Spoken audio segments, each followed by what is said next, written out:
दोस्तों, प्रेम शब्द अद्भुत है। प्रेम ही हमारे अस्तित्व की जड़ों में समाया हुआ है। संसार में जो भी विसंगति विकृति हम देखते हैं, कहीं न कहीं उस विकृत के अगर हम मूल में उसके तह में जा सकें, उसकी तहकीकात कर सकें, उसे जान सकें, उसको समझने की चेष्टा कर सकें, तो व्यक्ति या समष्टि दोनों स्तर पे अगर हम देखें तो कहीं न कहीं प्रेम के प्रति उपेक्षा, उदासीनता, शिथिलता और वंचना ही किसी भी प्रकार की विकृत और विध्वंस का कारण है। क्योंकि अगर कहीं प्रेम है तो विध्वंस तो दोस्तों हो ही नहीं सकता। क्योंकि प्रेम अगर कहीं भी है, प्रेम का रस अगर कहीं बह रहा है तो वहाँ सृजन के तत्व मौजूद हैं। वो वातावरण, उसकी बयार, उसकी इंग्लिश में अगर हम वर्ड कहें वाइब्स, उसकी वाइब्स ही इतनी आकर्षक और मोहक होती है कि वहाँ हमेशा रहने की इच्छा होती है। जैसे चंदन के वृक्ष की शीतलता लोगों को आकर्षित करती है, वहाँ पे नाना प्रकार के भुजंग चंदन से लिपटे रहते हैं। केवल शीतलता और उसके अंदर की जो मादकता है, वैसे ही प्रेम अगर कहीं है तो सृजन, शीतलता, शांति तो वहाँ दोस्तों अपने आप ही सहज तरीके से, नैसर्गिक तरीके से विद्यमान रहेगा। आज की जो कविता है प्रेम है, और जैसे ही भक्तिकालीन कवियों ने भी दोस्तों ये कहा है कि ढाई आखर प्रेम का पढ़े जो पंडित होए। पंडित वह नहीं जो किताबों को, शास्त्रों को मर्मज्ञ है, उसका ज्ञाता है। क्योंकि शास्त्रों को जानने के बावजूद भी अगर व्यवहार और आचार में प्रेम लेश मात्र भी नहीं है तो ऐसा पंडित केवल तोता है, केवल किताबी ज्ञान का पुंज ही कहा जाएगा उसे। आज की जो कविता है राष्ट्र कवि श्री रामधारी सिंह दिनकर द्वारा रचित है, प्रेम, जो कि जिसकी हम जगत में दोस्तों अस्तित्व देखते हैं, जिसका हम जगत में स्थान देखते हैं, वो प्रेम की जो कविता है, कवि ने अपने हृदय के उद्गार व्यक्त किए हैं। दोस्तों देखते हैं कवि के भाव क्या हैं। प्रेम की आकुलता का भेद छिपा रहता भीतर मन में, काम तब भी अपना मधुवेद सदा अंकित करता तन में। प्रेम की आकुलता का भेद छिपा रहता भीतर मन में, काम तब भी अपना मधुवेद सदा अंकित करता तन में। सुन रहे हो प्रिय, तुम्हें मैं प्यार करती हूँ। और जब नारी किसी नर से कहे प्रिय तुम्हें मैं प्यार करती हूँ, तो उचित है नर इसे सुन ले ठहर कर, प्रेम करने को भले ही वह न ठहरे। मंत्र तुमने कौन यह मारा कि मेरा हर कदम बेहोश है सुख से, नाचती है रक्त की धारा, वचन कोई निकलता ही नहीं मुख से। पुरुष का प्रेम तब उद्दाम होता है, प्रिया जब अंक में होती है। प्रिया का प्रेम स्थिर अविराम होता है, सदा बढ़ता प्रतीक्षा में। दोस्तों यहाँ प्रेम पुरुष और स्त्री के प्रेम में अंतर बताया गया है कि पुरुष का प्रेम तब उद्दाम होता है, उसमें एक्साइटमेंट होता है जब प्रिया जो होती है, उसकी जो प्रेयसी होती है, उसकी गोद में होती है। लेकिन स्त्री का प्रेम स्थिर अविराम होता है, सदा बढ़ता प्रतीक्षा में। स्त्री का जो प्रेम होता है वो हमेशा स्थिर होता है, उसमें स्थिरता होती है, वो अविराम होता है, उसमें कोई विराम नहीं रहता, उसमें कोई रोक टोक नहीं होती। वो प्रतीक्षा में दोस्तों ये पड़ता है, इसमें कोई उद्दाम एक्साइटमेंट नहीं होता है। ये बड़ी बात है दोस्तों। प्रेम नारी के हृदय में जन्म जब लेता, एक कोने में न रुक सारे हृदय को घेर लेता है। पुरुष में जितनी प्रबल होती विजय की लालसा, नारियों में प्रीति उससे भी अधिक उद्दाम होती है।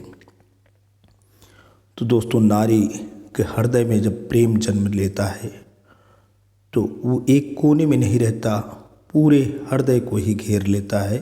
और पुरुष के अंदर जो विजय की लालसा प्रबल होती है, उस लालसा से भी कहीं अधिक नारी में प्रीत दोस्तों विद्यमान होती है। प्रेम नारी के हृदय की ज्योति है, प्रेम उसकी जिंदगी की सांस है।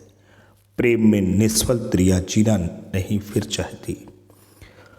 तो नारी के हृदय की अगर ज्योति की बात करें, प्रकाश की बात करें, रोशनी की बात करें, तो उसके हृदय की जो ज्योति है, प्रकाश है, रोशनी है, वो प्रेम ही है, जिंदगी की सांस है।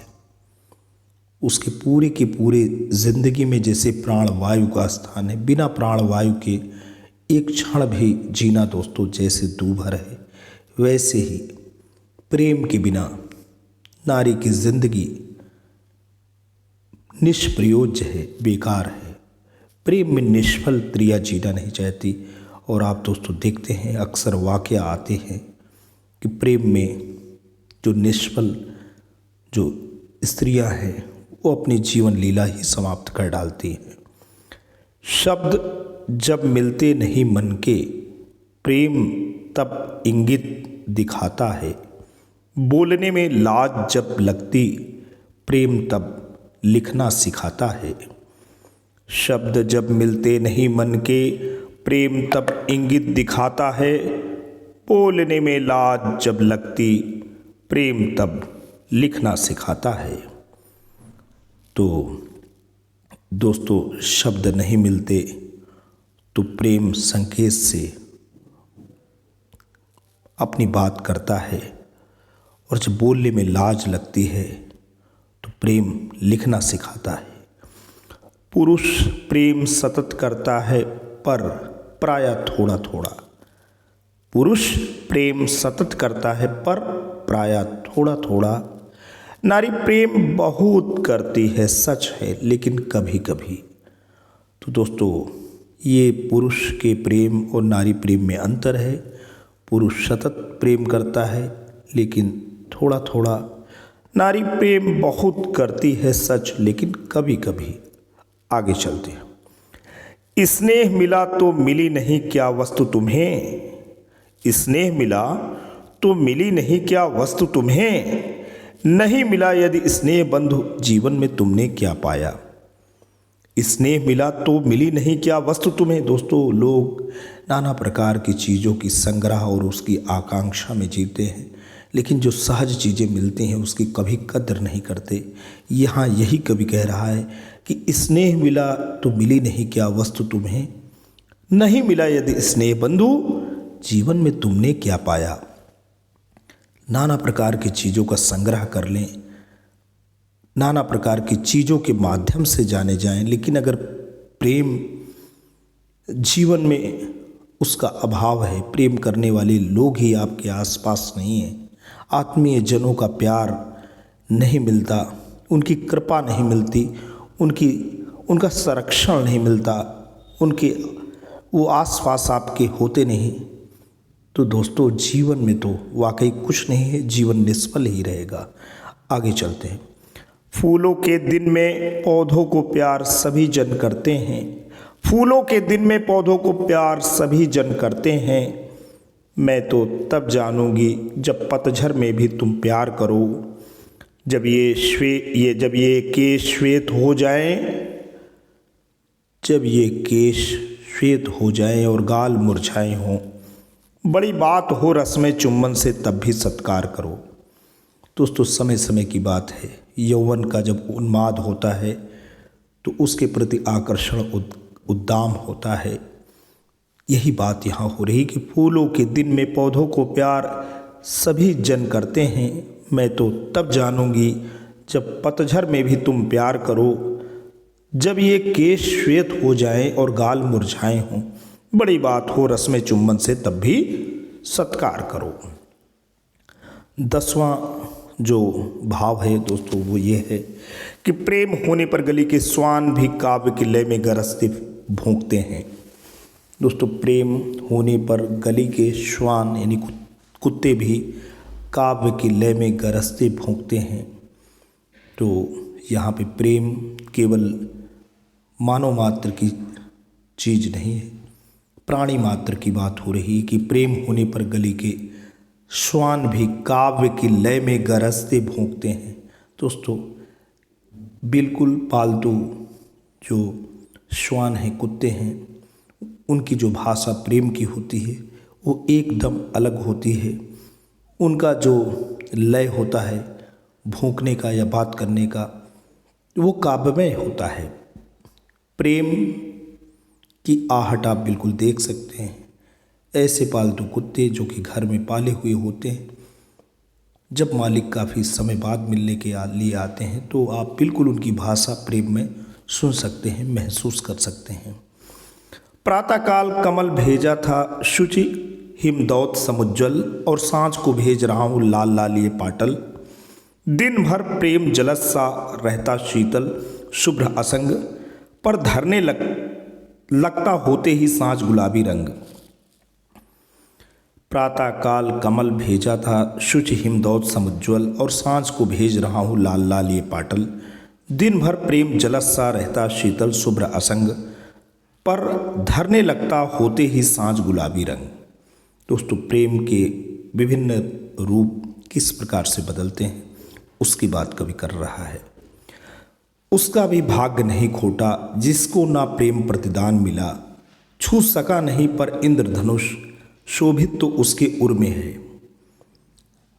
उसका भी भाग्य नहीं खोटा जिसको ना प्रेम प्रतिदान मिला, छू सका नहीं पर इंद्रधनुष, शोभित तो उसके उर में है। दोस्तों हम सभी प्रेम के ही मूर्त रूप हैं। जिसको प्रेम वाह्य रूप में नहीं मिला, ऐसा नहीं है कि वाह्य रूप में प्रेम नहीं मिला तो वो प्रेम से वंचित है। ठीक है, वाह्य रूप में प्रेम की उपलब्धि ना मिली हो, लेकिन हम सभी उसी प्रेम की उपज हैं। हमारे हृदय में वो उमंग, वो तरंग व्याप्त हैं। तो दोस्तों आज के लिए इतना ही। आशा करता हूँ प्रेम से संदर्भित ये भाव श्रृंखला की कड़ियाँ आपको पसंद आई होंगी। पसंद आई हैं तो ज़रूर लाइक करें। जल्द ही आपके लिए एक नई अजर अमर रचना के साथ पुनः हाजिर होंगी। तब तक के लिए जय हिंद, जय भारत।